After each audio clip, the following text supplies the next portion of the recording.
I often hear that in order to change your relationships with people, right, and particularly intimate relationships, we need to work on ourselves. And then our relationships will change as well. And of course, this is an absolute foundation, right? Temet nose, know the self. This is what was written on the wall in the oracle's room, right? Remember, in the Matrix, when Neo comes to see the oracle, Temet nose, know the self. This is what's written in the oracle's room.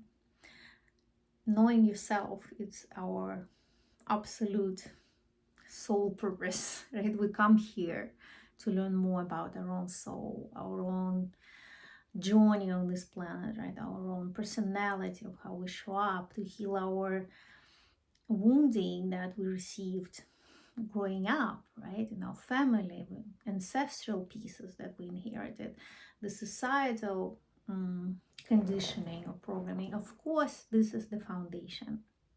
However, to experience really deep intimacy, to experience really profound connection with another, and to be able to sustain all elements of beautiful, intimate, lasting relationships, we do need to go to the next level and develop a new skill set and learn more about relational intelligence and learn more about the energetics, especially when we talk about relating feminine masculine energy, right, with each other, especially when we talk about sustaining the intimate field as well, where sexuality piece also plays a big role, right? And emotional connection plays a big role, and understanding our differences in terms of like existential polarities, feminine, masculine, and personal differences of how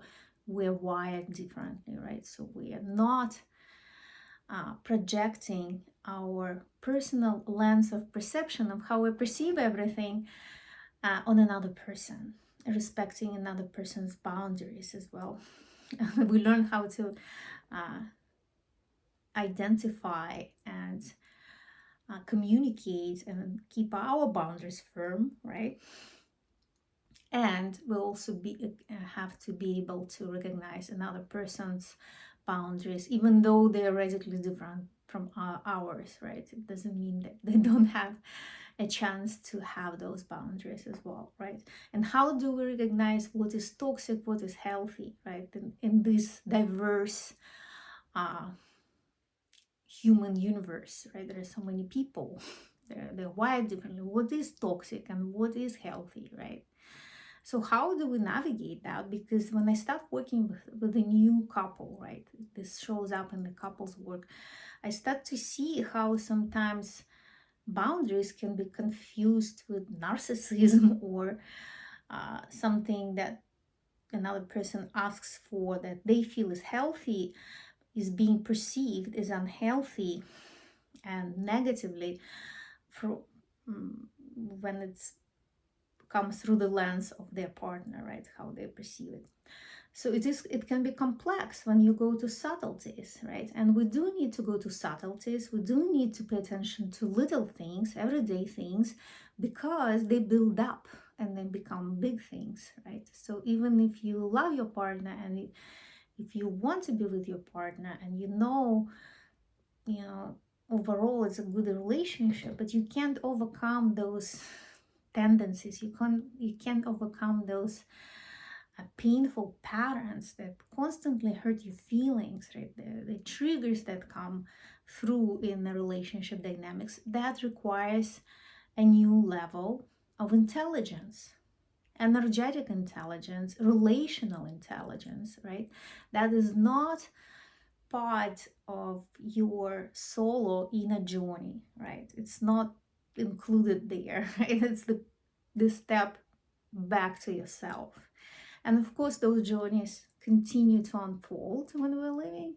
Yet, if we want to be in the partnership and relationship, we absolutely need to step up and learn relational intelligence and skill set that is needed for intimacy and being in this beautiful, connective, vibrant, intimate relationship with each other, and not to get bored and not to get stuck, right? So this is a very important piece that many people don't know, right? So there, I see it as a three-step evolutionary